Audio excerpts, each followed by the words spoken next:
The orc woman crouched at the edge of the forest, her green skin mottled with bruises and dried blood. And when the first villager spotted her and screamed, she bared her tusks and released a growl so feral that 3 grown men stumbled backward into a fence.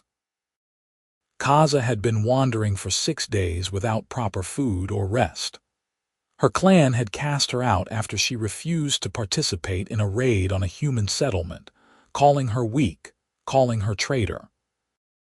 The chieftain himself had struck her across the face, splitting her lip, and her own brother had spat at her feet before the warriors drove her into the wilderness with nothing but the torn leather armor on her back and the shame burning in her chest.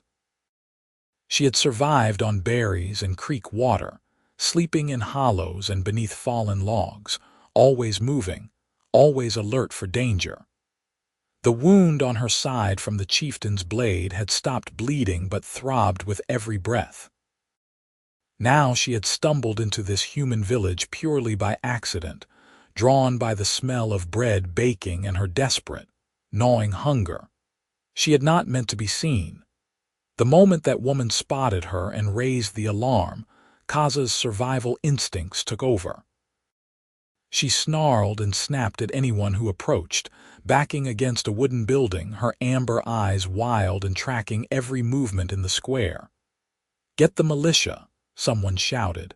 "It will kill us all." "Where did it come from?" Kaza's hands curled into fists. She was exhausted, starving, and in pain, but she would fight if they forced her to. She had not survived her own clan's brutality to die here in some backwater human village. A man with a pitchfork edged closer, and she lunged forward with a roar that sent him sprawling. Good. Let them fear her. Fear kept her alive. The crowd grew larger, more voices joining the chorus of alarm and hatred. Someone threw a rock that struck her shoulder. Another missile followed, this one hitting her temple hard enough to make her vision blur. She staggered but kept her feet, blood trickling down the side of her face. Her lips pulled back from her tusks in a silent snarl of defiance. Then the crowd parted. A man walked through the gathering, and unlike the others, he carried no weapon. He was tall and lean, with sun-bronzed skin and dark hair pulled back at his nape. His clothes were simple, a worn linen shirt and canvas trousers, both stained with soil. He held a wooden bowl in both hands, steam rising from whatever it contained. The villagers called out to him, "Simon, get back. That thing will tear you apart." But Simon Thorne did not stop walking. He approached slowly, his movements calm and deliberate, as if approaching a wounded animal rather than a monster from the stories. Kaza tracked him with her eyes, muscles coiled to spring. When he was 10 paces away, she growled low in her throat, a warning. He stopped but did not retreat. "You look hungry," he said quietly. His voice was deep and steady without the tremor of fear she heard in the others. "I have soup. It is hot. There is bread too if you want it." Kaza stared at him. Her mind struggled to process his words through the haze of pain and exhaustion. Was this a trick? Humans did not offer food to orcs. Humans shot arrows at orcs, or ran screaming, or gathered in angry mobs with torches and pitchforks. They did not speak in calm voices about soup. "I am going to set this down here," Simon continued, lowering himself into a crouch. He placed the bowl on the ground carefully, then straightened and took 3 steps backward. "You can take it or leave it. Your choice." The smell hit her then, rich and savory, chicken and vegetables and herbs she could not name. Her stomach clenched so hard it hurt. Kaza's eyes darted from the bowl to the man to the crowd of villagers watching with horrified fascination. Her pride screamed at her to refuse, to snarl and spit and show them she needed nothing from humans. But her body betrayed her. She was starving. The wound in her side was infected. She had not slept more than an hour at a time in nearly a week. Slowly, never taking her eyes from Simon, Kaza crept forward.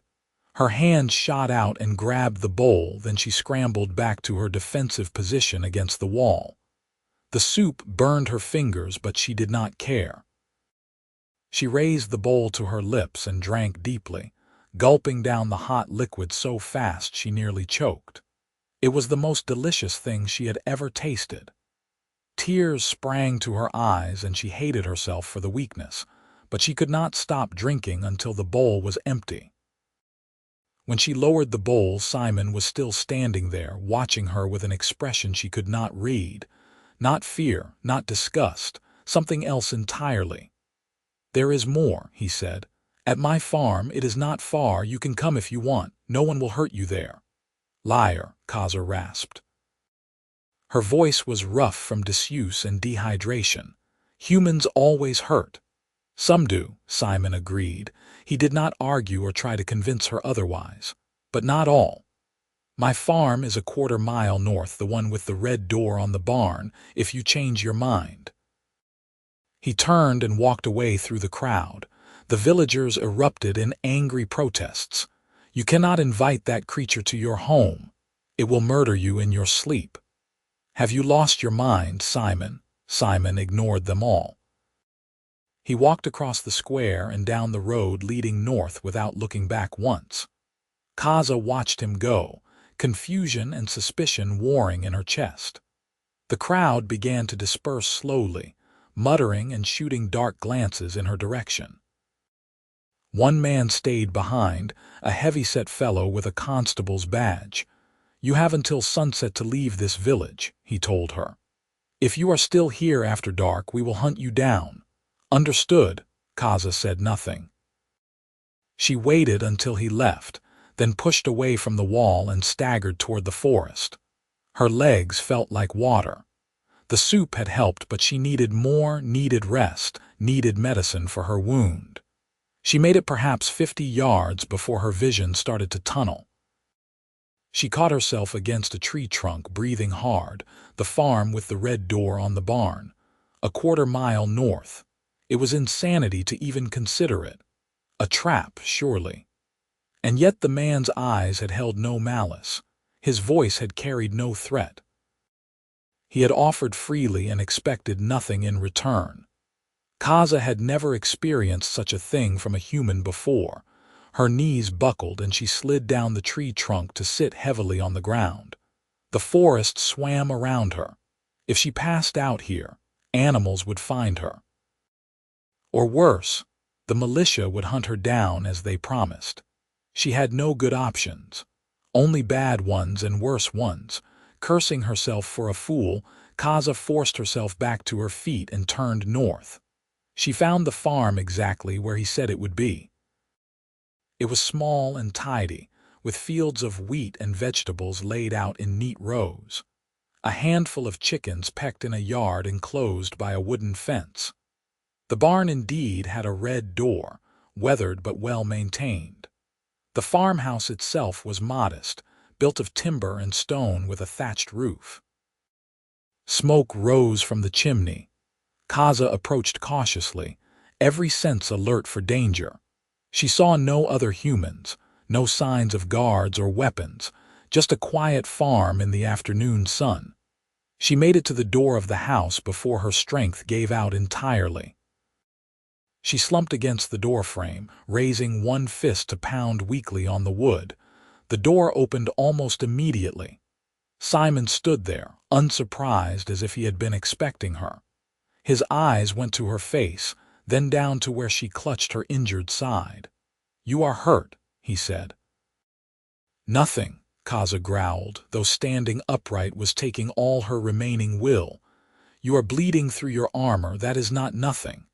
He stepped back, pulling the door wider. "Come inside. Let me look at it." "Why?" The word came out harsh, demanding. "Why do you help me?" Simon was quiet for a long moment, studying her face. "Because you need help," he said finally. "That is reason enough." Kaza wanted to argue, wanted to snap that she needed nothing from him or any human, but her body had reached its limit. The edges of her vision were going dark. She felt herself falling forward, and then Simon was there, catching her weight with a grunt of effort stronger than he looked. "Easy," he murmured. "I have you. Easy now." Then darkness swallowed her whole. When Kaza woke, panic seized her immediately. She was indoors, lying on something soft. Strange smells surrounded her. She tried to sit up and gasped as pain lanced through her side. Her hand flew to the wound and found clean bandages instead of torn leather. "Do not move too quickly," Simon's voice came from nearby. "You have been unconscious for several hours. I cleaned and stitched your wound, but you lost a fair amount of blood." Kaza's head snapped around. She was lying on a bed, a real bed with a mattress and blankets, in a small room lit by late afternoon sun through a window. Simon sat in a wooden chair a few feet away, his hands folded calmly in his lap. Her armor was gone, she realized with fresh alarm. She wore only her underclothes, and someone had washed the dirt and blood from her skin. "You undressed me." It came out as an accusation. "I had to treat your wound properly. You were in no condition to do it yourself." He spoke matter-of-factly, without embarrassment. "Your armor is there." He nodded to a stool where her leather pieces lay, cleaned and mended where they had been torn. "I repaired what I could." Kaza stared at him, then at her armor, then back at him. Nothing made sense. "Why you keep asking me that?" "Because I do not understand." She tried to sit up again, slower this time, gritting her teeth against the pain. "Humans do not help orcs. They kill them, hunt them, drive them away." "They do not." She gestured helplessly at the room, the bed, the bandages. "This." Simon leaned forward, resting his forearms on his knees. "Most humans do not," he agreed. "I am not most humans." "That is not an answer." "No, I suppose it is not." He was quiet for a moment, seeming to choose his words carefully. "I was a soldier once, fought in the border wars 10 years ago. I saw what fear and hatred do to people, what it makes them capable of. I saw good men do terrible things to orcs, and orcs do terrible things to men, all because we had been taught to see each other as monsters." He met her eyes steadily. "When the war ended, I came here to farm, to build things instead of destroying them, to choose kindness when I could. So when I saw you in the village square, wounded and cornered and terrified, I saw someone who needed help. That is all." Kaza did not know what to say to that. She had expected lies or tricks or demands, not honesty, not gentleness. Her throat felt tight. "I am Kaza," she said finally, because she did not know what else to offer. "Simon." He smiled slightly. "Though I think you already knew that from the villagers shouting it. They will come for you for helping me. Let them try." There was steel beneath the quiet words. "This is my land. I help who I choose. You are a fool, perhaps." He stood and moved to the door. "There is stew on the stove and fresh bread. You should eat, build your strength back. The privy is out back if you need it. Stay as long as you need to heal." "I will not stay." "That is your choice." He paused in the doorway. "But you are welcome here regardless." Then he left, closing the door softly behind him. Kaza sat alone in the quiet room, surrounded by kindness she did not know how to accept, and for the first time since her exile, she wept. She stayed for 3 days, telling herself each morning that she would leave as soon as she felt stronger. But her wound was deep, and Simon had been right about the blood loss. Simply walking from the bedroom to the kitchen left her dizzy and weak. Simon never pressed her to leave or stay. He went about his work on the farm, tending his fields and animals, cooking simple meals that he shared with her without fanfare. They spoke little at first. Kaza was wary, waiting for demands or conditions or cruelty. But none came. Simon asked nothing of her. He gave her space, never pushing, never intruding. When she snapped at him for no reason other than her own discomfort with the situation, he simply nodded and went back to chopping vegetables for dinner. On the 4th day, Kaza felt strong enough to walk outside. She found Simon in the field, repairing a section of fence that had been damaged. He had removed his shirt in the heat, and his back was crisscrossed with scars, old and silvery against his tan skin. Sword wounds, she recognized. He had not lied about being a soldier. "Let me help," she said.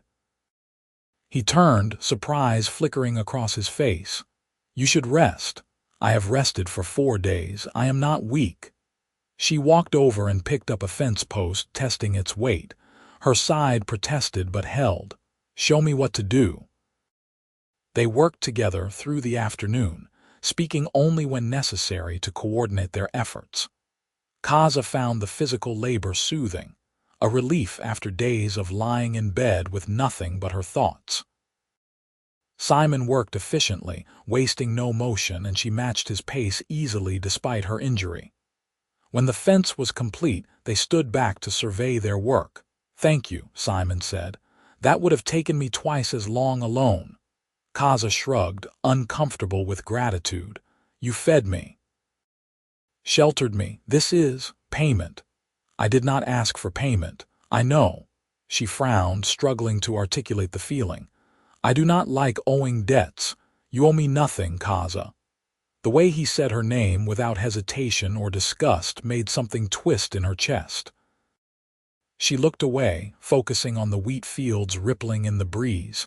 "Your neighbors have not come. Not yet. They will eventually. The village does not approve of my choices.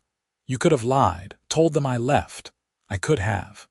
He picked up his shirt and pulled it on. "But I will not lie about giving shelter to someone who needed it. If that makes me unwelcome in the village, so be it. I have managed before." "You live alone." "Yes, for 5 years now, since I bought this land." He gathered up the tools they had used. "It suits me. I am not good with people most of the time. I prefer the quiet." Kaza understood that more than he knew. "Your family? Dead. The war took my father and brother. My mother died of grief a year later." He said it simply, without self-pity, stating facts. "Yours cast me out for refusing to raid a human village." The words came easier than she expected, perhaps because he had shared his own losses first. "My clan sees mercy as weakness. I am branded coward now, traitor. I can never return." Simon stopped walking and turned to face her fully. "That took great courage to stand against your own people for what you believed was right." "Courage?" Kaza laughed bitterly. "I am alone, exiled, clanless. There is no honor in that. There is honor in staying true to yourself even when it costs you everything." His dark eyes were serious, intent. "Most people never find that kind of strength. They go along with what they are told, what is expected. You chose differently." No one had ever framed her exile that way before. Kaza felt something crack open in her chest, some frozen place she had not known was there. She turned away abruptly, blinking hard. "We should eat. It grows late." If Simon noticed her reaction, he was kind enough not to mention it. The days began to fall into a rhythm. Kaza's wound healed cleanly under Simon's careful tending, though it would leave a wicked scar. She began to help more around the farm, working in the fields, tending the chickens, hauling water from the well. Her strength returned quickly, along with her appetite. Simon seemed endlessly patient with her moods, her silences, her occasional bursts of temper when frustration overwhelmed her. They talked more as the days passed. Simon told her about the war, about the things he had seen and done that still haunted him in quiet moments. She told him about her clan, about growing up in the mountains, about the old grandmother who had taught her to question the hatred they were raised with. They spoke about small things too, the best way to grow tomatoes, whether goats were worth the trouble they caused, how to tell when rain was coming by the smell of the air. It was strange and frightening how easy it became to be near him. To wake up and know he would be in the kitchen making breakfast, humming tunelessly as he worked. to fall asleep hearing him moving about the house, the familiar sounds of someone else living and breathing in the same space. Kaza had never lived with anyone who did not judge her, who did not demand she be harder or crueler or more violent. Simon asked only that she be herself, and even that felt like too much sometimes. 2 weeks after her arrival, the village delegation came. Kaza was weeding the vegetable garden when she heard the horses. She straightened, shading her eyes against the sun, and saw 5 riders approaching along the road. The constable led them, along with 4 other men she recognized from the village square. All were armed. She dropped her tools and ran for the house. Simon was inside, kneading bread dough at the kitchen table. He looked up when she burst through the door. "Riders," she said tersely. "Armed." He wiped his hands clean and moved to the window. His expression remained calm, but she saw the tension enter his shoulders. "Stay inside." "No."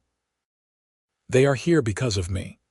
"Exactly, which is why you should stay inside where they cannot see you and get riled up." He moved toward the door. "Let me talk to them." Kaza caught his arm. "Simon, they could hurt you. They could try." He covered her hand briefly with his own, the touch warm and reassuring. "I will be fine. Trust me." She released him reluctantly and watched from the window as he walked out to meet the riders. They dismounted in his yard, the constable stepping forward with an expression of grim determination. "Simon Thorne," the constable called out, "we need to speak with you." "Then speak, Marcus." Simon's voice carried easily in the quiet morning air. "The orc creature that was in the village. We have reports it is staying here on your property. Her name is Kaza, and yes, she is here." A ripple of reaction went through the men. One of them, a younger fellow with red hair, stepped forward angrily. "You admit to harboring a monster. Have you gone mad?" "I admit to giving shelter to a wounded person who needed help, as any decent human being would do." "That thing is not a person." The redhead shouted. "It is an orc. They killed my uncle in the raids last summer." "Kaza had nothing to do with those raids," Simon said firmly. "In fact, she was exiled from her clan for refusing to participate in exactly that kind of violence. She has done no harm here. She works on my farm and bothers no one." The constable shook his head. "You do not understand, Simon. The village cannot allow this. We cannot have an orc living among us. It is not safe." "She is not living among you. She is living on my land, which is well outside village boundaries." Simon crossed his arms.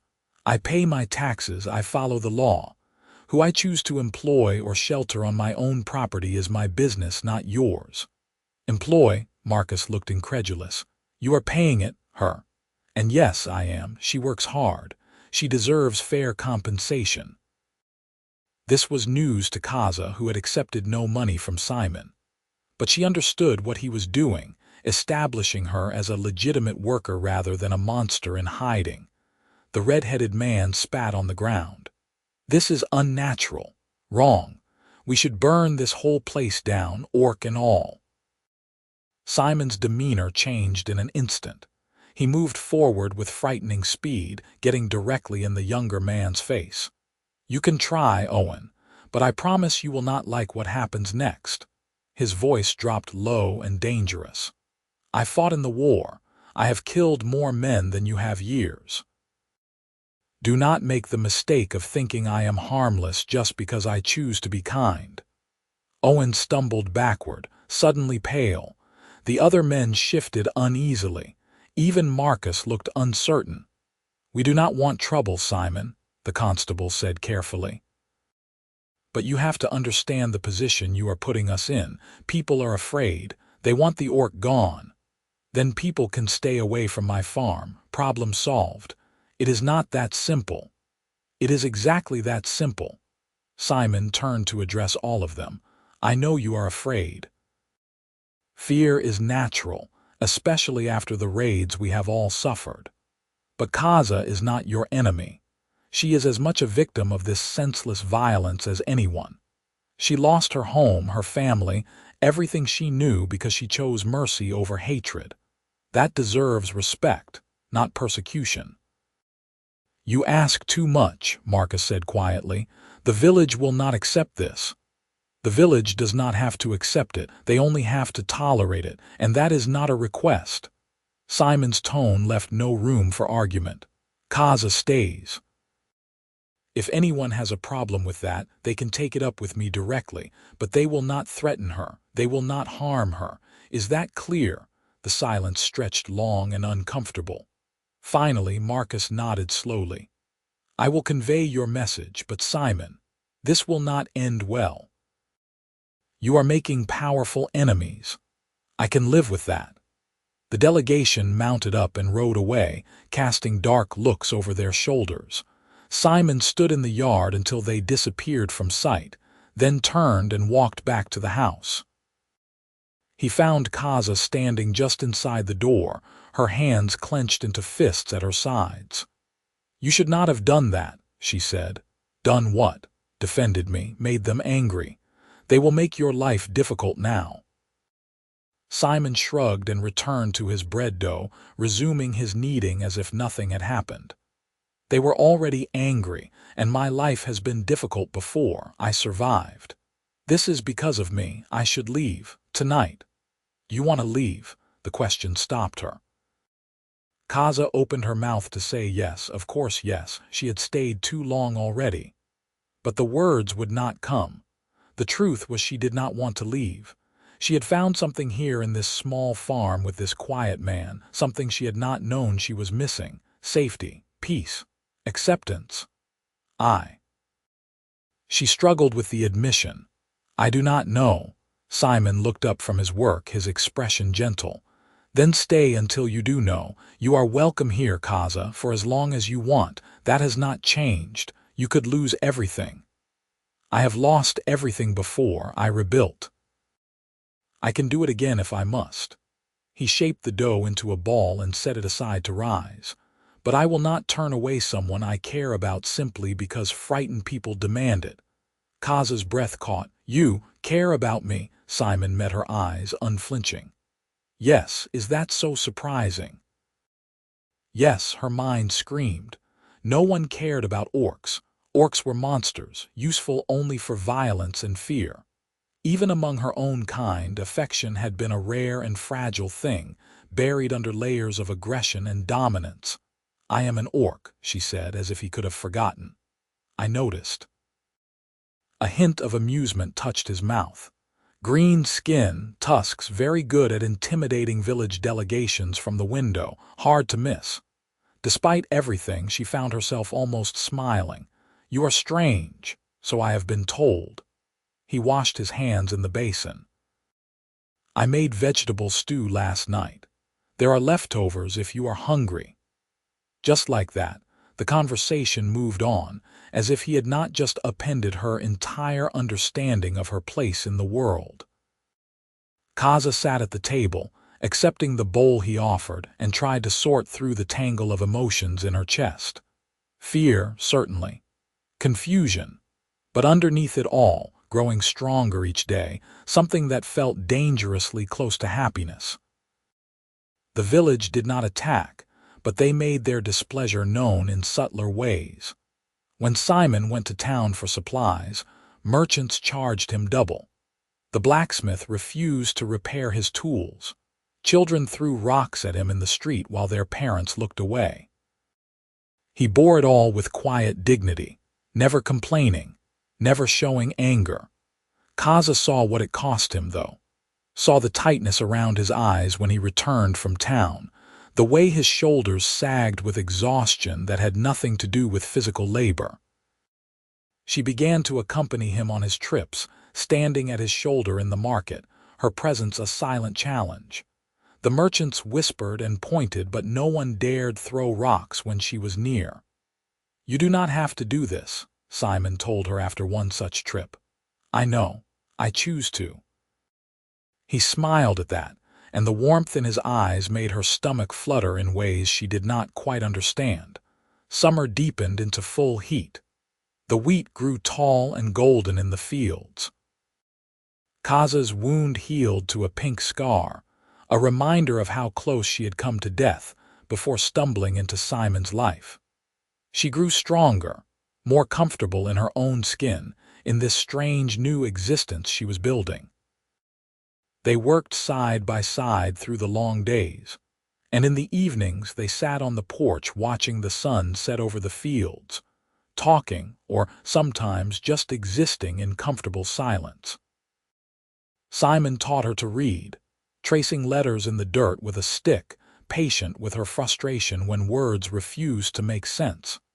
She taught him her clan's language, laughing at his terrible pronunciation, delighted when he got something right. It was during one of these evening lessons that she realized she was in love with him. The recognition hit her like a physical blow. She stopped mid-sentence, staring at Simon's profile as he concentrated on the words she had written, his brow furrowed in that way it did when he was thinking hard. Her heart hammered against her ribs. This was impossible, forbidden. Orcs did not love humans. Humans did not love orcs. That was the natural order, the way things had always been, and yet. Kaza, did I say it wrong? Simon looked up, concerned at her sudden silence. No, she managed. It was. It was correct. Are you all right? You look pale. Fine. I am fine. She stood abruptly. I need to check the chickens before dark. She fled to the barn, her pulse racing, and leaned against the wall trying to catch her breath. This was disaster. She could not love him. Could not allow these feelings to grow. Nothing good could come of it. They were too different from worlds that would never accept their union. She should leave tonight before this went any further. But even as she thought it, she knew she would not. Could not. Whatever madness had taken root in her heart, it was too late to stop it now. Simon did not press her about her strange behavior that evening, for which she was grateful. But over the following days, she caught him watching her with an expression she could not quite read, something soft and wondering that made her want to both run toward him and away from him at the same time. The trouble came in late summer, when the wheat was nearly ready for harvest. Kaza woke in the night to the smell of smoke. She bolted upright, every instinct screaming danger. Orange light flickered through her window. She grabbed her boots and ran outside in her nightclothes, her heart dropping when she saw flames licking up the side of the barn. Simon. She sprinted for the farmhouse and nearly collided with him coming out the door, also barefoot and hastily dressed. The well, he shouted over the growing roar of the fire. We need water now. They worked frantically, hauling bucket after bucket from the well, throwing water on the flames. But the fire had too much of a head start. The barn was old wood, dry from the summer heat, and it caught fast. By the time they managed to contain the blaze, half the structure had been reduced to charred timber and ash. The chickens had escaped, running confused through the yard, but the stored hay was gone, along with most of Simon's tools. They stood together in the pre-dawn light, covered in soot and ash, surveying the damage. Kaza's hands were blistered from the bucket handles. Simon's face was grim. This was not an accident, she said. No. He pointed to where the fire had started at the base of the barn wall. Even from here she could see the remains of a torch deliberately placed. Someone set this. Rage flooded through Kaza, hot and cleansing. The village, probably. Though we cannot prove it. I will make them admit it. She started toward the road, but Simon caught her arm. No, that is what they want, an excuse to call you violent to justify their hatred. They burned your barn, and I will deal with it. Through the law, not through violence. His grip on her arm was firm but gentle. Please, Kaza, trust me. She wanted to argue, to tear into the village and demand justice with her fists, but the plea in his eyes stopped her. She nodded reluctantly and he released her arm. Thank you, he said quietly. They spent the rest of the day clearing debris and salvaging what they could. Neighbors who might have come to help with a fire stayed away, leaving them to work alone. By nightfall, Kaza was exhausted and furious in equal measure. She barely touched her dinner. "They will do worse," she said finally. "Next time it might be the house or the fields. They will not stop until I am gone. Then we make sure there is no next time." "How? You cannot watch everything all the time." Simon was quiet for a long moment, turning his cup of water in his hands. "There is one way to make this stop, to make them leave us alone." "What way?" He looked up and met her eyes. "We could marry." Kaza stared at him, certain she had misheard. "What? If we were married, legally bound, you would have the same protections as any human spouse. They could not force you to leave without violating a dozen laws. The village might hate it, but they would have to accept it." "That is—" She struggled for words. "That is insane. Humans and orcs do not marry." "Why not?" Because it is not done, it is forbidden." "By whom?" "Show me the law that says we cannot." He leaned forward, intent. "I have looked, Kaza. There is nothing in the legal code that prevents interspecies marriage, only tradition and prejudice. Those are powerful things. Less powerful than legal contract."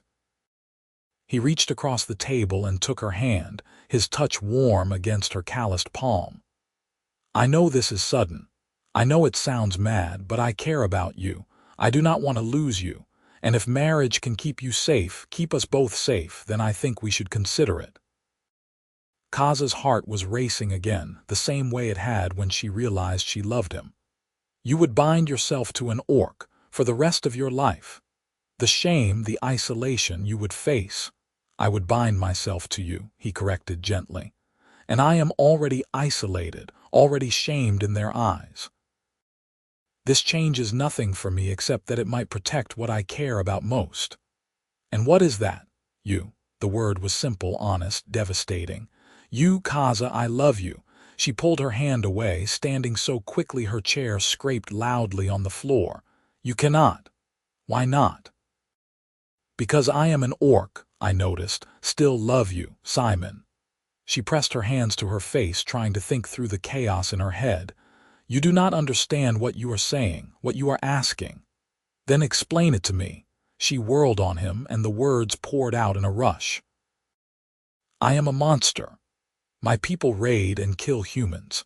I have killed humans in battles before my exile. My hands have blood on them. I am violent and angry, and I do not know how to be gentle like you. I will never fit into your world. I will never be accepted. And you. You are good and kind and patient, and you deserve someone who can give you a normal life, someone who will not bring you pain and hardship just by existing." Simon stood and crossed to her, stopping just close enough that she could feel the warmth of him. "I do not want a normal life. I want this life, with you, the good and the difficult, all of it." His hand came up slowly, giving her time to pull away, and cupped her face. His thumb brushed over her cheek. "I know what you are. I see you, Kaza, all of you, and I love what I see."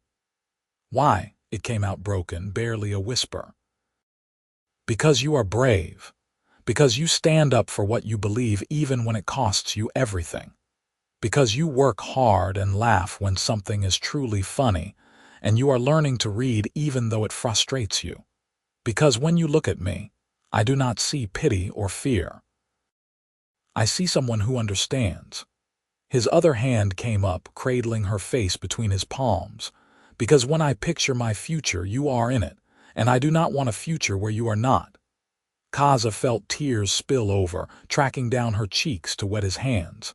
"I love you too," she whispered. "I am terrified, but I love you." Simon smiled, and it was like sunrise breaking over mountains. "Then marry me. We will be terrified together." She laughed, the sound watery and choked. "You are completely mad. Probably. Is that a yes?"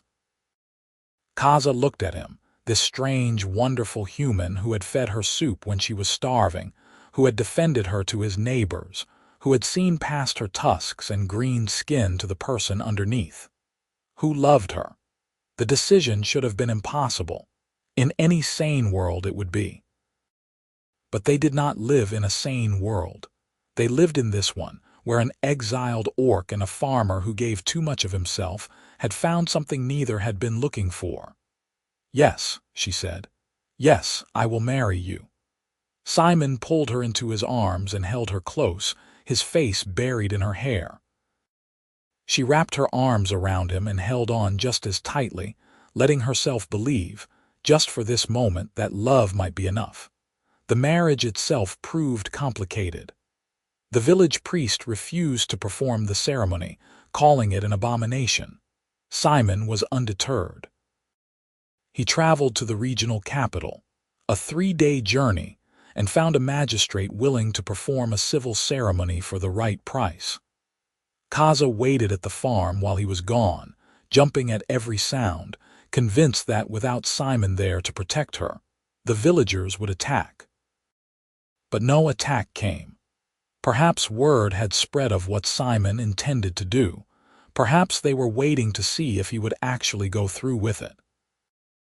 Either way, Kaza spent 3 anxious days alone, working herself to exhaustion in the fields to keep from thinking too hard about what she was about to do.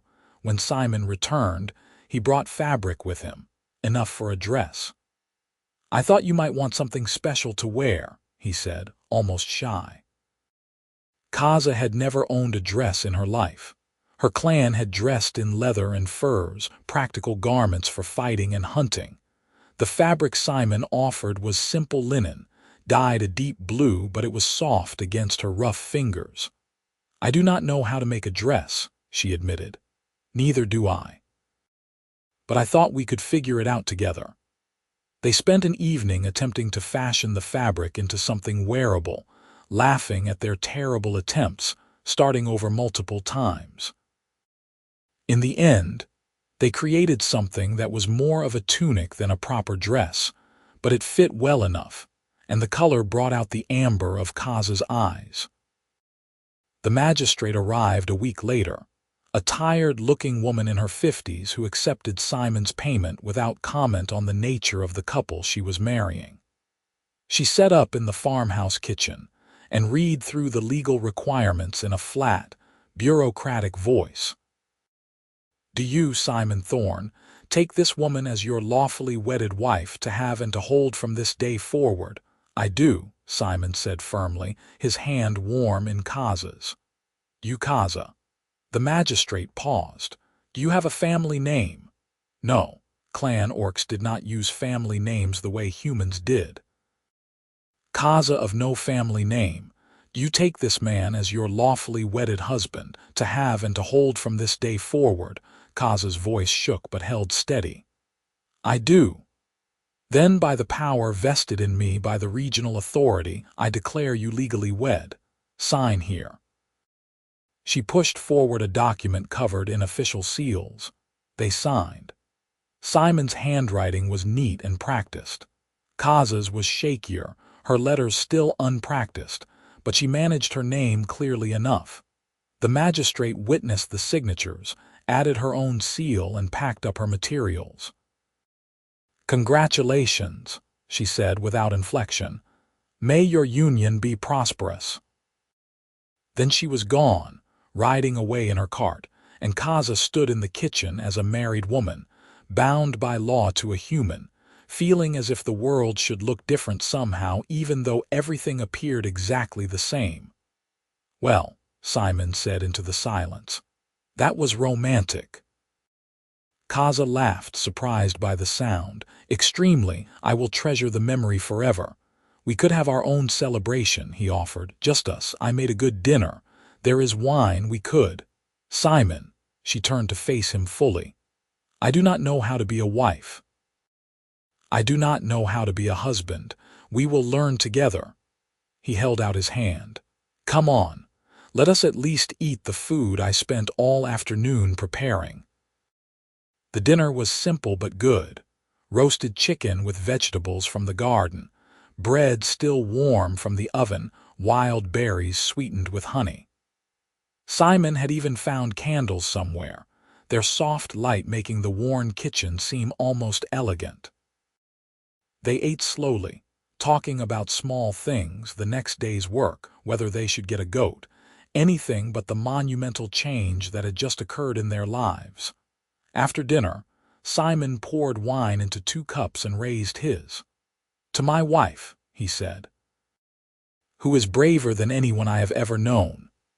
Kaza raised her own cup, her chest tight with emotion. "To my husband, who saw a person when everyone else saw a monster." They drank, and the wine was sweet on her tongue, warming her from the inside. Simon stood and offered his hand again. "Walk with me."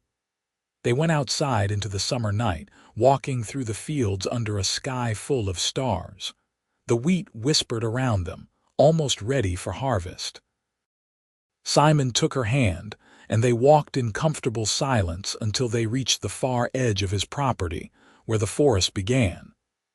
"I used to come here when I first bought the farm," Simon said quietly.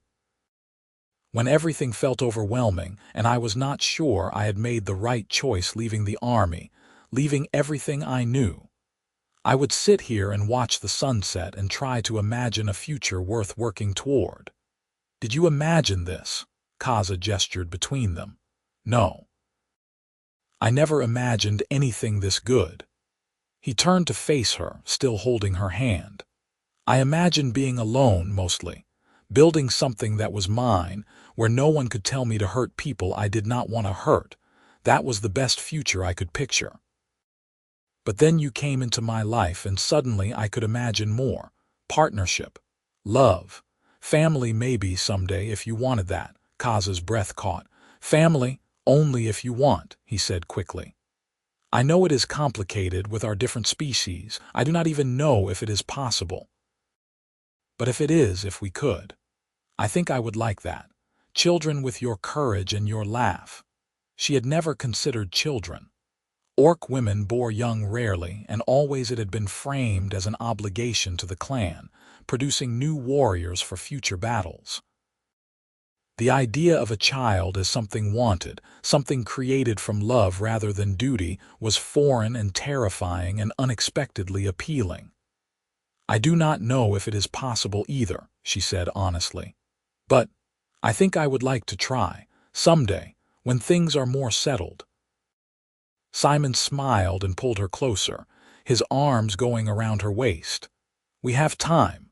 All the time in the world now."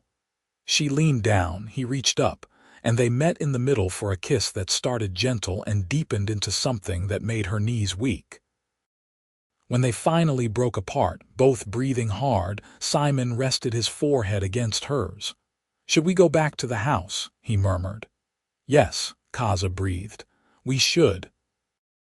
They made their way back hand in hand, and if they spent their wedding night learning the geography of each other's bodies with reverent hands and whispered words, well, that was between them and the stars. The village's reaction to the marriage was predictable.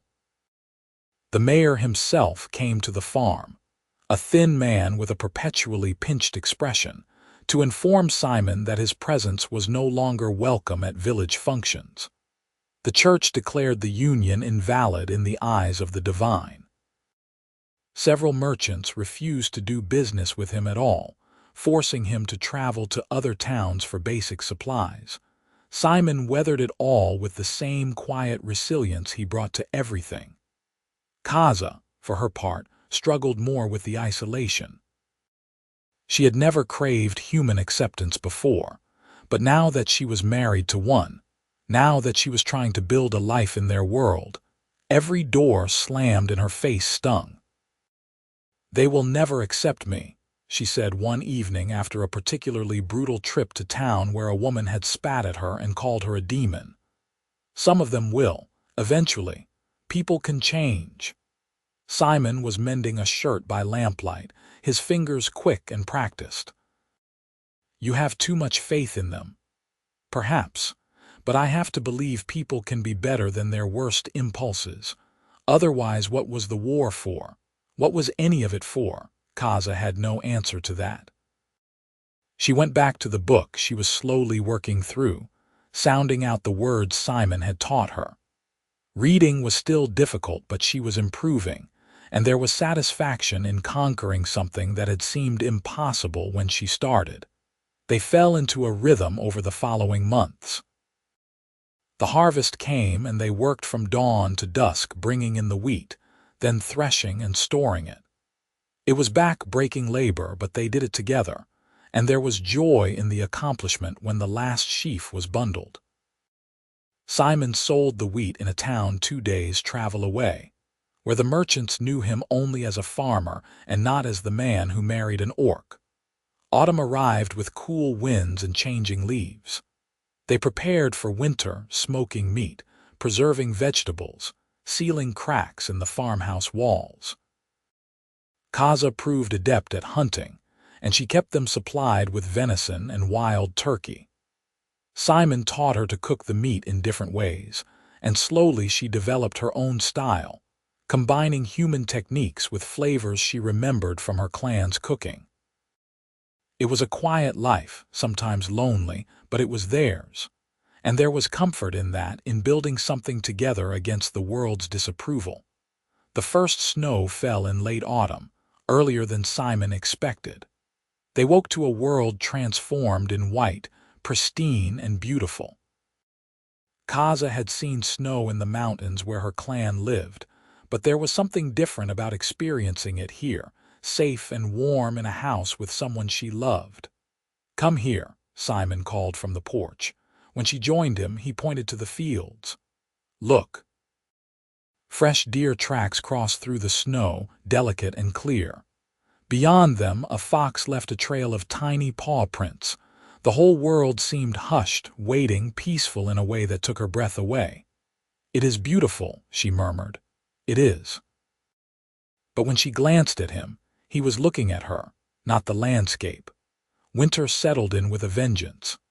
They spent long evenings by the fire, Simon reading aloud from books while Kaza mended clothes or carved small figures from scraps of wood, a skill she had learned as a child. Sometimes they just talked, sharing stories from their vastly different lives, finding the common threads of humanity that connected them despite everything. It was during one of these evenings, with snow falling softly outside and the fire crackling in the hearth, that Simon set down his book and looked at her seriously. "There is something I have been thinking about," he said. Kaza set down her carving. "What is it?" "The village. The way they treat us. I have been angry about it, but I think I have been approaching it wrong." "What do you mean?" "I have been reacting to their prejudice, defending against it, but not actually trying to change minds." He leaned forward, elbows on his knees. "What if we tried something different? What if we invited them here?" Kaza stared at him. "You want to invite the people who burned your barn to our home?" "Not all of them, just a few. The ones who might be willing to listen, to see you as something other than a monster. The blacksmith, maybe. He is a decent man, just afraid. And the widow Thompson, she has always been kind to me.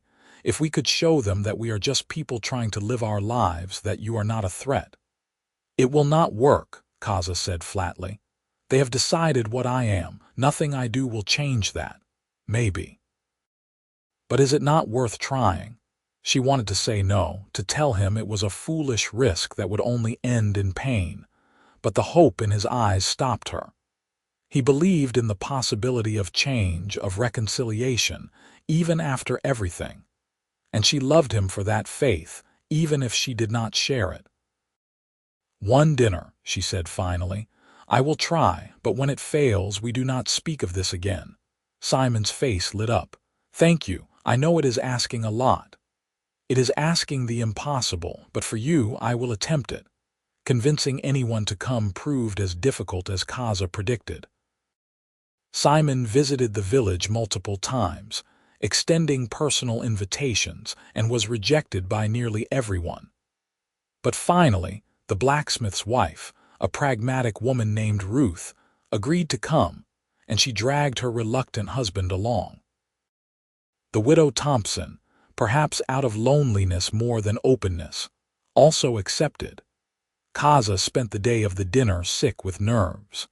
She cleaned the house 3 times, prepared enough food for an army, and changed her dress twice before Simon gently took her hands and made her sit down. "They are just people," he reminded her. "Nervous, probably prejudiced, but just people. You have faced down warriors. You can handle a dinner party.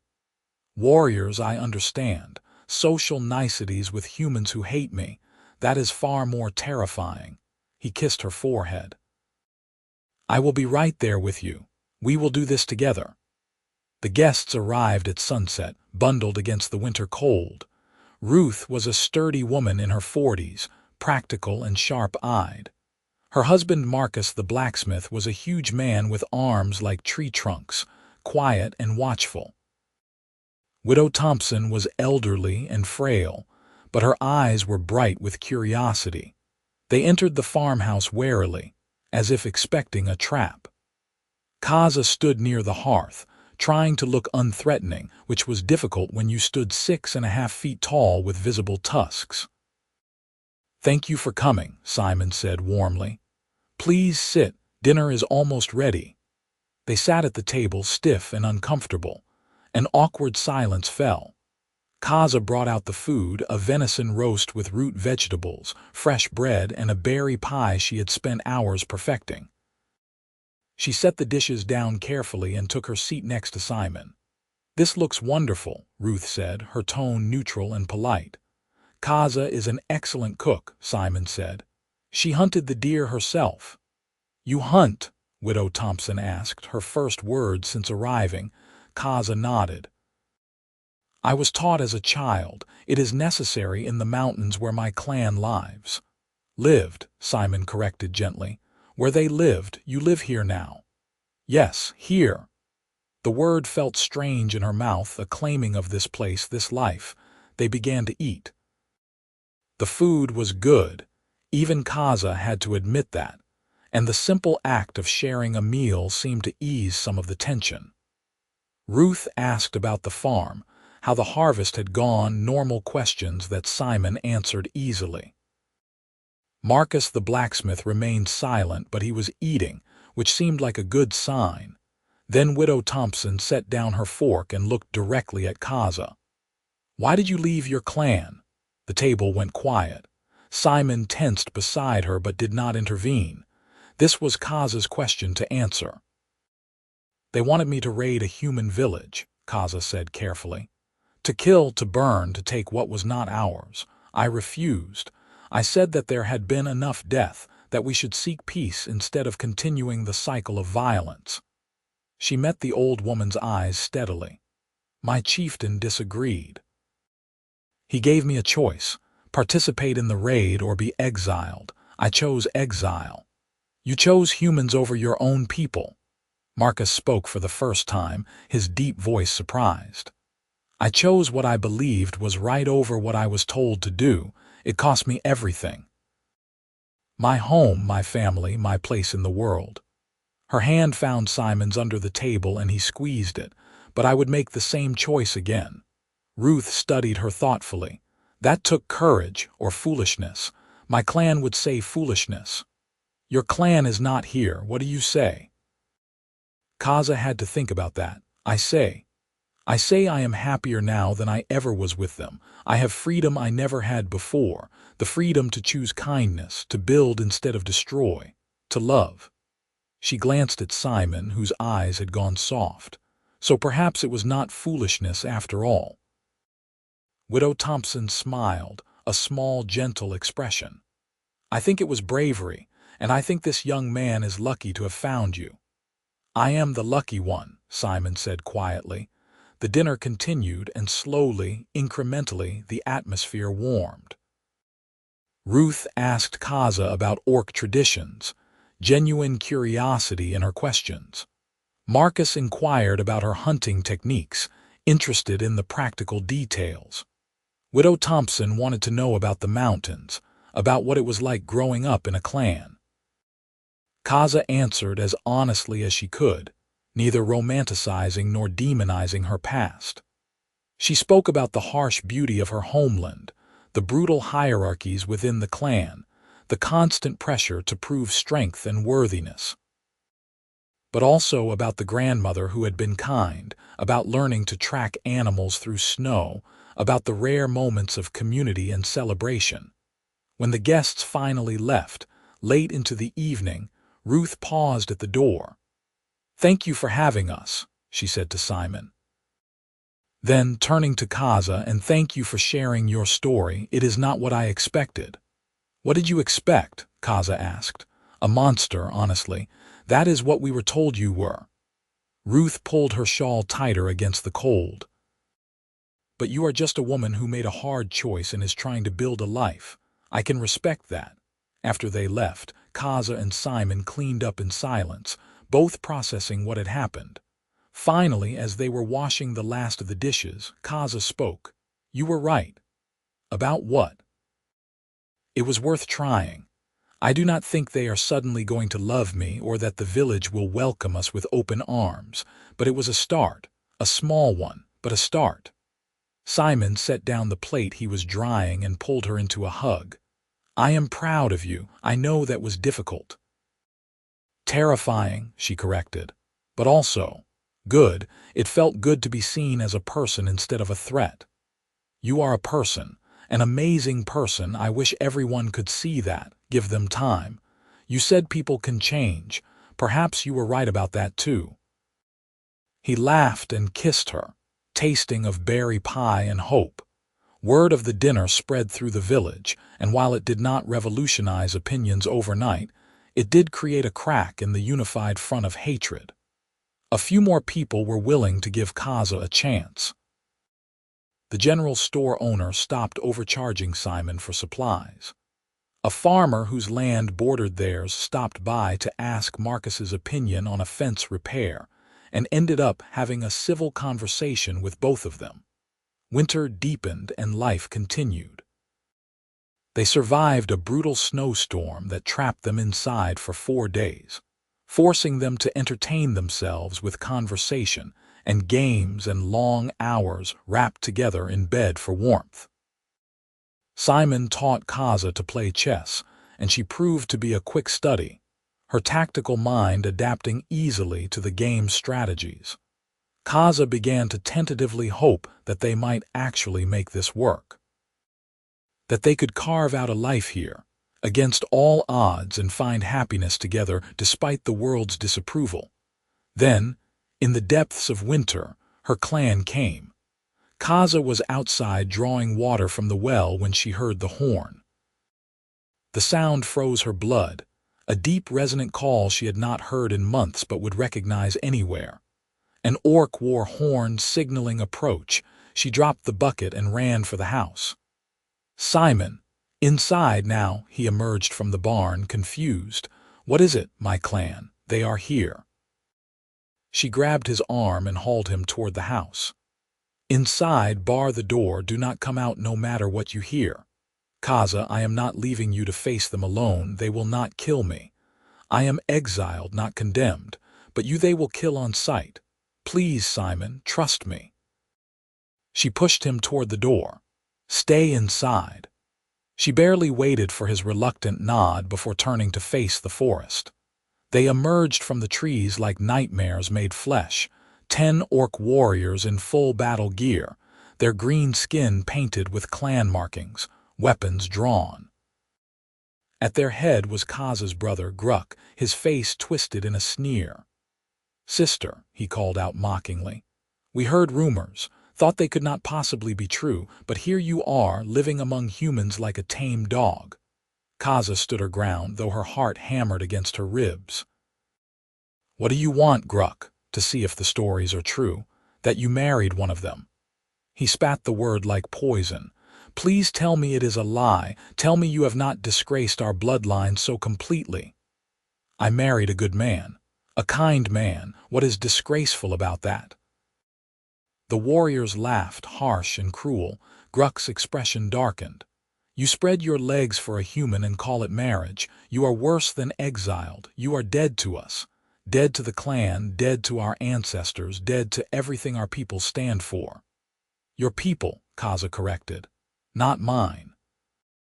"Not anymore." "No, not anymore." Gruck took a step forward. We came to give you a choice, sister. Return with us. Renounce this farce, leave the human, and we will consider allowing you back into the clan. You will be lowest of the low, but you will have a place. Or stay here with your pet and be forever marked as traitor and whore. Behind her, Kaza heard the farmhouse door open. Do not speak to my wife that way, Simon's voice rang out, strong and clear despite the danger. Gruck's eyes went to Simon and lit with vicious interest. The human speaks. Tell me, little man, how does it feel to bed a monster? Does she let you see her without the glamour, or do you close your eyes and pretend? I see her exactly as she is, Simon said, moving to stand beside Kaza despite her hissed warning. And she is beautiful, strong, brave. Everything you are not. The warriors bristled at the insult. Gruck's hand went to his axe. You dare, I dare. Simon's voice did not waver even though he was unarmed, facing down 10 trained killers. You call yourself warriors, but you travel in a pack to threaten one woman. You call her traitor for choosing peace over violence. You are bullies and cowards, and you do not deserve to speak her name. For a moment, shocked silence reigned. Then Gruck threw back his head and laughed. The human has spine, I will give him that. His laughter cut off abruptly. But not for long. He drew his axe and advanced.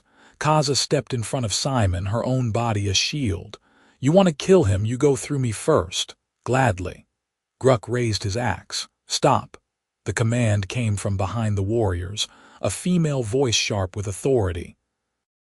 The orcs parted and an elderly orc woman limped forward, leaning heavily on a gnarled staff. Kaza's breath caught. Grandmother. The old woman who had taught her to question, who had shown her kindness in a harsh world, fixed Gruck with a withering stare. You will not spill blood here, boy. I forbid it. You have no authority anymore, old woman, Gruck snarled. You are not chieftain, no, but I am elder, and I invoke my right to speak before violence is done. She turned her gaze to Kaza. Come here, child, let me look at you. Kaza approached slowly, uncertain, painfully aware of Simon vulnerable behind her. The grandmother reached out and cupped Kaza's face, studying her with rheumy but sharp eyes.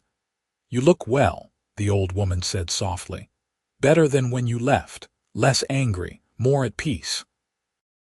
I am happy, grandmother. For the first time in my life I am truly happy. I can see that. She glanced past Kaza to Simon. This is the human. Yes, my husband, Simon Thorne. Come here, human. Simon came forward, showing no fear, though he had to know how precarious their situation was. The grandmother looked him up and down, then snorted. Scrawny. But he stands in front of 10 warriors to defend you, so he has courage. Good. She needs someone brave. I need no one, Kaza said reflexively.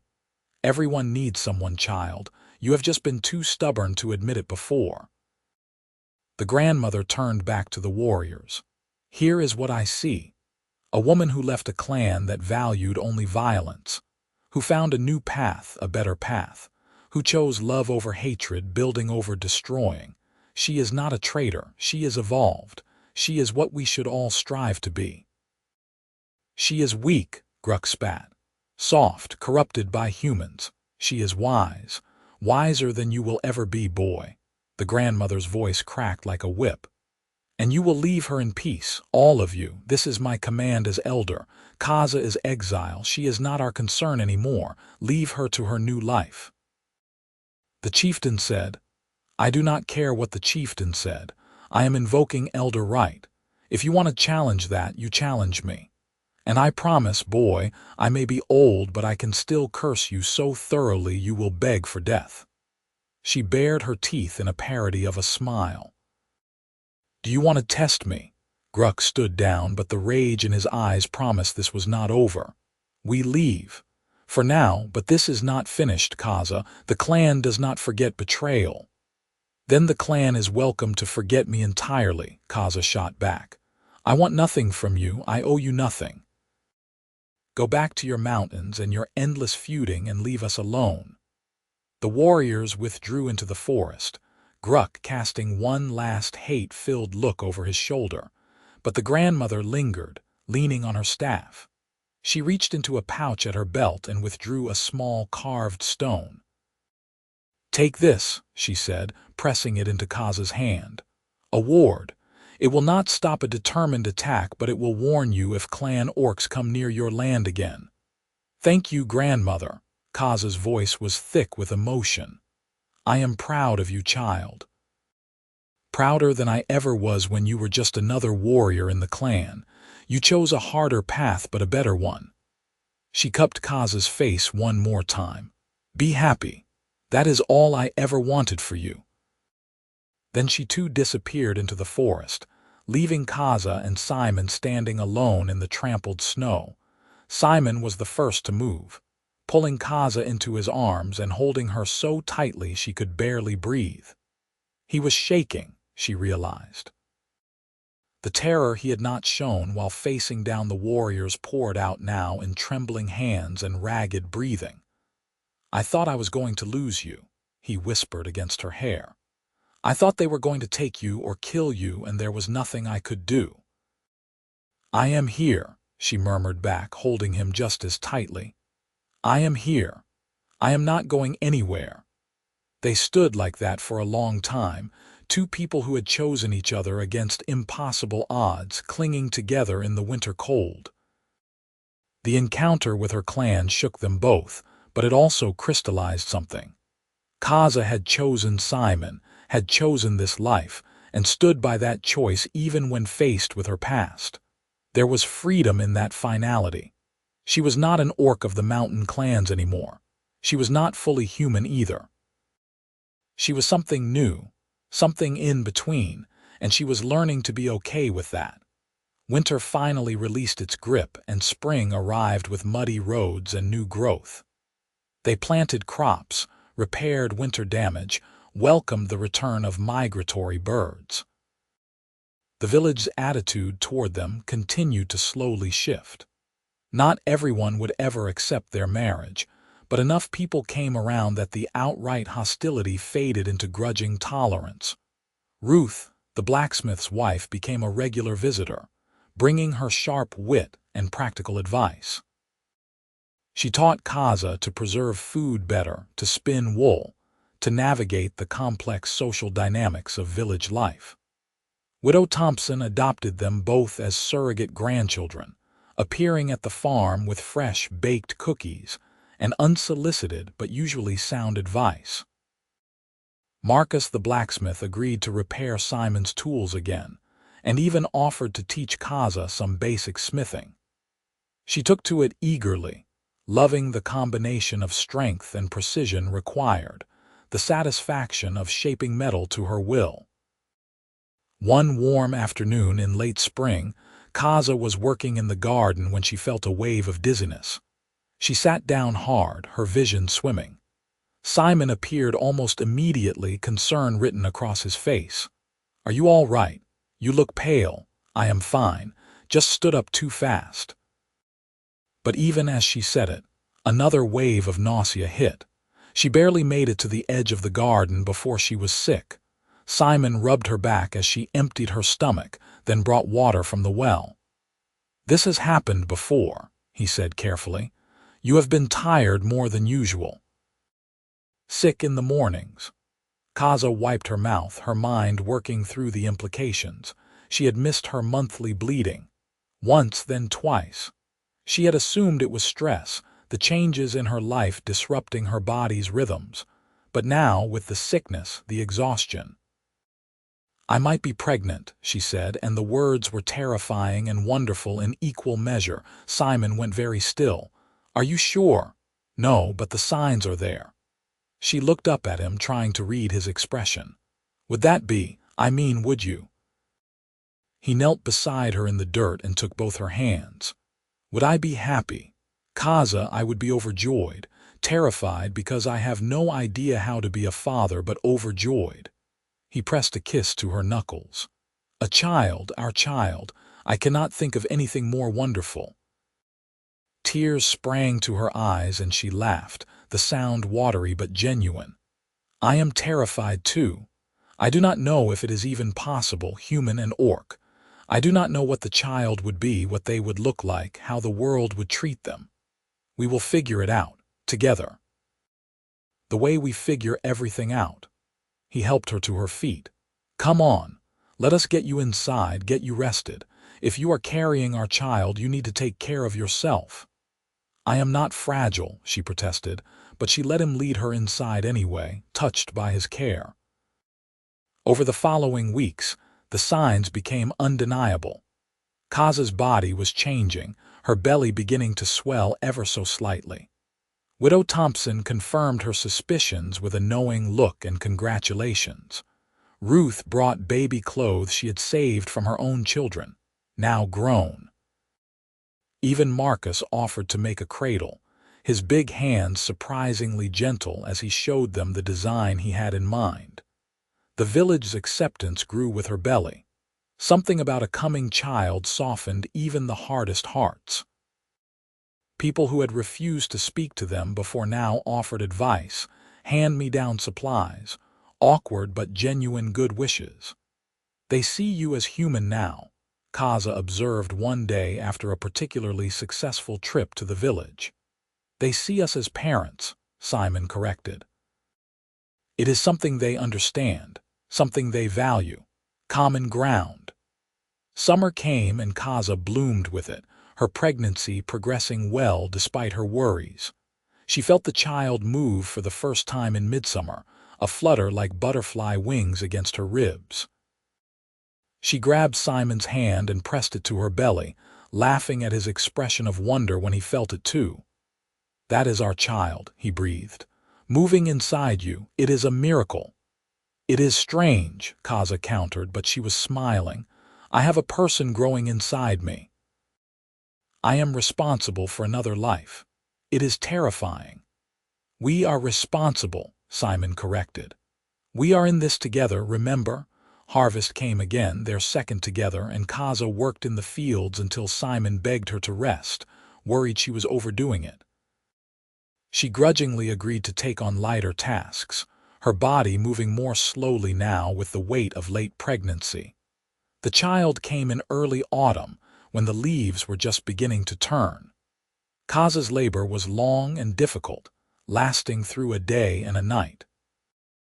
Ruth and Widow Thompson attended her, their capable hands and calm voices guiding her through. Simon paced outside the bedroom, forbidden from entering by the women but refusing to leave entirely. When the baby finally came, arriving with lusty cries in the early morning light, Kaza was exhausted but elated. Ruth cleaned the infant and wrapped them in soft cloth before placing the baby in Kaza's arms. A daughter, Ruth announced, her eyes soft, strong and healthy. Kaza looked down at the child and felt her heart expand to proportions she had not known possible. The baby had green-tinged skin, lighter than Kaza's but unmistakably orcish. Pointed ears, tiny but definite, and her father's dark hair, a crown of soft fuzz on her perfect head.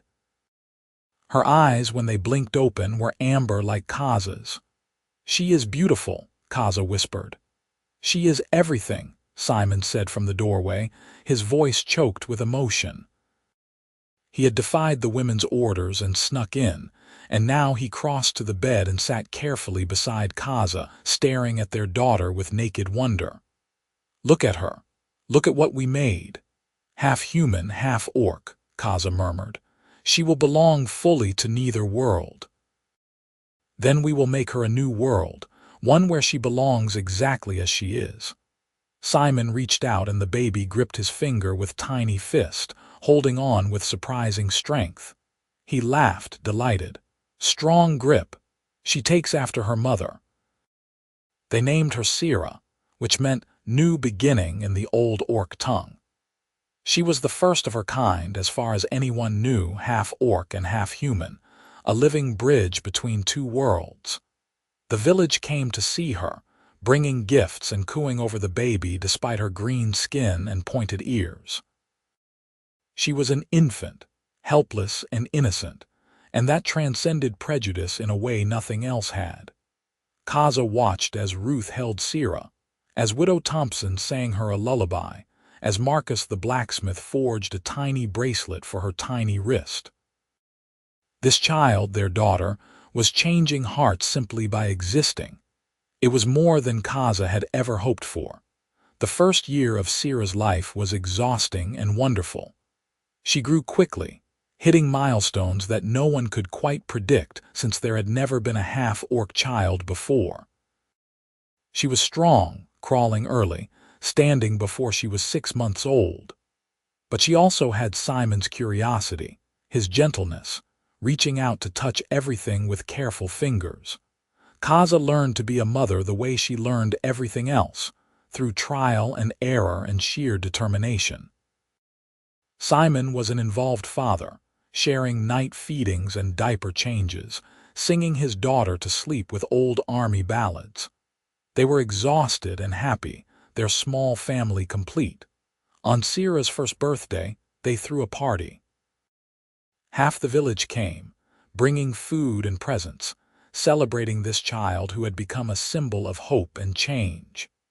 Even some who had originally opposed the marriage showed up, offering gruff but genuine congratulations. Marcus brought a tiny wooden sword he had carved.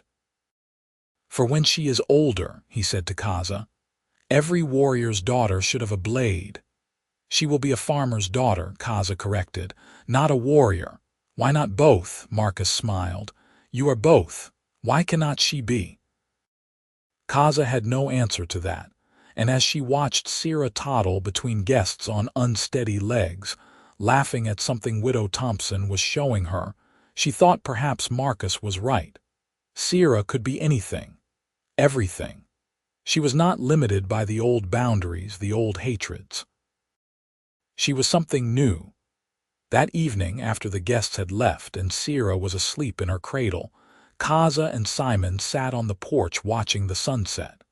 Simon's arm was around her shoulders and she leaned into his warmth, content in a way she had never imagined possible. "You ever regret it?" she asked quietly. "The isolation, the struggle, everything you gave up to be with me?" "Never." He did not even hesitate. "You and Sera are the best things that ever happened to me. This life we built together, it is everything I wanted without knowing I wanted it." "We are happy," Kaza said, testing the words. They still felt strange sometimes, foreign and fragile. "We are happy," Simon agreed. He turned and kissed her temple. "And we are going to stay that way. I am going to make sure of it." She believed him. This man who had offered soup to a snarling stranger, who had defended her to his neighbors, who had married her despite the world's disapproval. He had kept every promise he ever made to her. Why would this one be any different? 2 years passed in a blur of work and laughter, and the daily chaos of raising a toddler. Sera grew into a bright, fearless child who could climb trees like an orc and charm anyone she met like her father. The village adored her. Shopkeepers kept sweets aside for her visits. Ruth taught her to spin wool on a small wheel Simon built. Widow Thompson told her endless stories from her own childhood. Kaza watched her daughter navigate both worlds with an ease she herself had never achieved, and felt hope bloom in her chest. Maybe Simon had been right. Maybe people could change. Maybe there was room in the world for something new. The farm prospered. Word spread of the quality of Simon's wheat, and merchants came from distant towns to buy from him. He hired help during harvest season, young men from the village who needed work and were no longer afraid of Kaza's presence. The burned barn was rebuilt, larger and sturdier than before. On a clear spring morning, 5 years after that first fateful day when Kaza stumbled into the village square, Simon found her in the garden and pulled her to her feet. "Dance with me," he said. "What? Why? There is no music. Who cares?" He pulled her close, humming a tune under his breath as he swayed them in a simple waltz. Kaza laughed and followed his lead. still clumsy with human dances but willing to try. They moved between the rows of vegetables, spinning in the sunshine, and from the porch, Sera clapped her hands in delight. "Mama dance! Papa dance! Come here, little one," Simon called, and Sera ran to them. He scooped her up and included her in the dance, the three of them spinning together as Kaza hummed the tune Simon had started. This was happiness, Kaza realized. Not the absence of struggle or prejudice or difficulty, because those things were still there, lurking at the edges of their life. But the choice to find joy anyway, to build something good and true despite everything trying to tear it down. She looked at her husband, her daughter, her home, and felt gratitude so profound it bordered on pain. "I love you," she told Simon, the words coming easier now after years of practice. "I love you too," he said, smiling at her over Sera's head. "Both of you, more than anything in this world." They danced until Sera squealed to be put down so she could chase the chickens. Then Simon and Kaza stood together, watching their daughter play, their hands intertwined. More years passed. Sera started lessons with the village teacher, learning to read and write and do sums. She was quick and clever, beloved by classmates who saw her as Sera first and half-orc second. Kaza's grandmother's ward never activated again, suggesting the clan had forgotten her or decided she was truly not worth the effort of pursuing. The village fully accepted them now. Simon was elected to the town council, his voice respected on matters of agriculture and trade. Kaza was sought out for her hunting skills and her knowledge of herbal remedies, things she had learned from her clan's healers. They were no longer the scandal but simply another family, odd perhaps, but theirs. On the 10th anniversary of their marriage, Simon took Kaza back to the spot at the edge of his property where he had proposed, where the forest met the fields. They sat together watching the sun set, older now, marked by years of work and laughter and love. "You remember what I said here?" Simon asked. "About imagining a future. You said you wanted family, children with my courage and my laugh. And we got that. Sera is everything I hoped for and more." He turned to face her fully. "But I want you to know, even if we had never had her, even if it had just been the two of us, I would have been happy. You were always enough, Kaza. You are enough." She leaned her head on his shoulder, overcome with emotion. "I never thought I could have this. A home, love, peace. I thought I was doomed to wander alone, unwanted by my clan and hunted by humans. Instead you found a foolish farmer who offered you soup. The best soup I ever tasted," she smiled. "It saved my life in more ways than one." "You saved mine too. I was so lonely before you came. I did not even realize how lonely until suddenly I was not anymore." He wrapped his arm around her, and they sat in comfortable silence as the sky turned orange and pink and purple.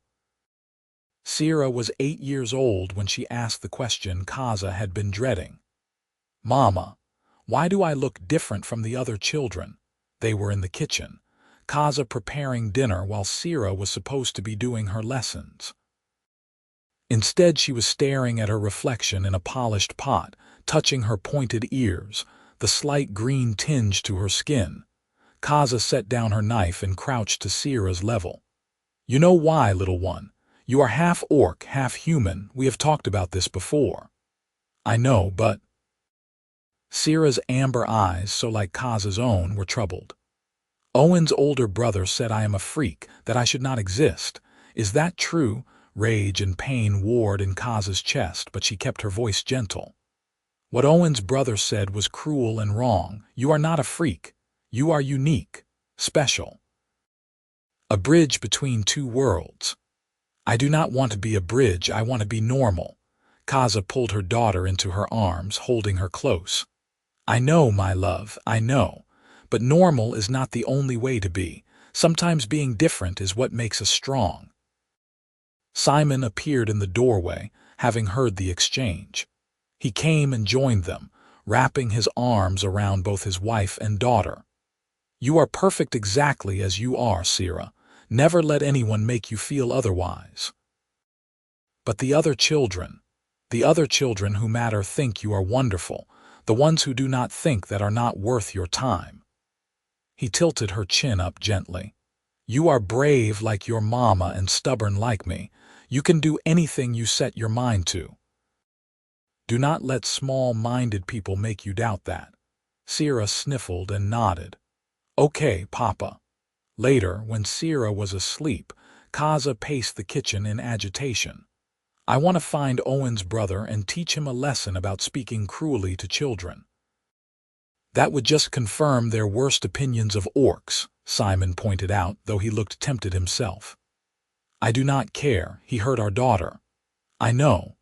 And I am angry too, but we handle this the right way. I will speak to Owen's parents tomorrow. Make it clear that kind of talk will not be tolerated." He caught Kaza's hands, stopping her pacing. "She is going to face more of this. We both knew that when we decided to have her. All we can do is make sure she knows she is loved, that she is valued, and give her the tools to handle the ignorance of others." Kaza knew he was right, but it did not make it hurt any less. The incident with Owen's brother was resolved when Simon had a very pointed conversation with the boy's father. It helped that, by this point, Simon was well respected in the village, and his displeasure carried weight. The brother was made to apologize, and while Kaza doubted his sincerity, at least he left Sera alone after that. Sera grew resilient from these experiences, developing a thick skin and a quick tongue. She learned to deflect cruelty with humor, to stand up for herself without resorting to violence, to choose her battles wisely. Kaza watched her daughter navigate the challenges of being different with a grace Kaza herself had never possessed, and felt both proud and sad. No child should have to develop such defenses, but Sera also thrived. She excelled in her lessons, had close friends who valued her for who she was, and inherited both her mother's strength and her father's kindness. She helped on the farm with enthusiasm, equally comfortable hunting in the forest or working the fields. She was, as Marcus had predicted, both warrior and farmer's daughter, belonging to both worlds and to neither. When Sera was 12, Kaza's grandmother appeared at the farm one last time. She was ancient now, barely able to walk even with her staff, but her eyes were still sharp. "I came to see the child before I die," she said without preamble. Sera, who had heard stories of her great-grandmother but never met her, approached cautiously. The old orc studied her with a critical eye, then smiled, showing worn tusks. "You have your mother's eyes," she said. "And her spirit, I think. Good. The world needs more like you, child, bridges between what was and what could be. Are you really going to die?" Sera asked with the bluntness of youth. "We are all going to die, girl. I am just closer to it than most." She turned to Kaza. "You have done well, granddaughter, better than I ever imagined when I sent you into the world. This child, this family you have built, it is a gift. Treasure it." "I do, grandmother, every day." The old woman nodded, satisfied. She reached into her robes and withdrew a small carved bone. "For the girl. A token from her clan, though they do not know I give it. It will protect her, guide her when she is lost." Sera took the carving reverently, running her fingers over the intricate patterns. "Thank you, great-grandmother. Use it wisely. And remember, child, you come from strong stock, human and orc both. Never forget either half of who you are." She turned to go, then paused. "Simon Thorne. You have cared for my granddaughter, given her a good life. For that you have my gratitude." "I love her," Simon said simply. "That is all. That is everything." The grandmother limped to the forest edge, then looked back one last time. "Be happy, all of you. That is the best revenge against those who said it could not be done." Then she was gone, disappearing into the trees. Kaza never saw her again, but word reached them months later that the elder had passed peacefully in her sleep. Kaza mourned but was grateful they had one last chance to say goodbye. The years continued to pass, marked by seasons and harvests, birthdays and quiet moments. Sera grew into a strong young woman, tall like her mother but with her father's fine features. She had suitors from both the village and, surprisingly, from orc clans who had heard of her existence and were curious about this half-breed who bridged both worlds. Sera was not interested in any of them. "I will choose my own path," she told her parents firmly, "when I am ready." Not because someone else decided it is time. Kaza could not help but laugh at that. "You definitely have my stubbornness." "And your independence," Simon added. "We are very proud of you, Sera, whatever path you choose." On a warm summer evening when Sera was 16, she came to her parents with a proposal. "I want to travel," she said, "to see both worlds, the human cities and the orc territories. I want to understand where I come from, all of it." Kaza's first instinct was to refuse, to keep her daughter safe at home. But she remembered being young, feeling trapped, needing to find her own way. "It will be dangerous," she said carefully. "I know, but I am strong. You taught me to hunt, to track, to defend myself. Papa taught me to read people, to negotiate, to find the good in others." Sera looked between them earnestly. "I need to do this, to figure out who I am outside of being your daughter." Simon and Kaza exchanged a long look, one of those wordless conversations married couples develop over years together. Finally, Simon nodded. "If this is what you need to do, we will not stop you," he said. "But you will take supplies, weapons, coin for emergencies. And you will write to us regularly so we know you are safe." Sera threw her arms around both parents. Thank you for understanding." They spent the next month preparing for her journey. Kaza taught her advanced hunting techniques, what plants were safe to eat, how to read weather signs. Simon taught her about different human cultures, warned her about common scams, gave her letters of introduction to merchants he knew in distant towns. Marcus made her a proper sword, sized for her build. Ruth packed enough travel food to feed a small army. The day Sera left, Kaza tried not to cry and failed. She held her daughter tight, breathing in the familiar scent of her, trying to memorize everything about this moment. "Be safe," she whispered. "Be smart, be yourself." "I will, Mama, I promise." Sera pulled back and smiled, though her own eyes were wet. "I will be back. This is my home. I just need to see the world first." She hugged Simon just as fiercely, then shouldered her pack and walked down the road without looking back. Kaza and Simon stood together watching until she disappeared from sight. "She will be fine," Simon said, though he sounded like he was trying to convince himself as much as Kaza. "I know, but I already miss her." "Me too." He pulled Kaza close. "Come on, we have a farm to run. That will keep us busy until she returns." Sera was gone for 2 years. She wrote regularly, describing her adventures in human cities and orc territories alike. She had narrow escapes and wonderful experiences. She made friends and enemies. She learned about herself, about the world, about the complicated legacy she carried. When she finally returned home, she was older, wiser, more confident in her own skin. She walked up to the farmhouse and found her parents working in the field, just as they had been the day she left. "Mama, Papa." She called out. They looked up and Kaza dropped her hoe, running to embrace her daughter. Simon was right behind her, and they stood there in the field, 3 people who had chosen each other across every boundary the world had tried to erect between them. "Welcome home," Kaza said, tears streaming down her face. "Welcome home, my daughter."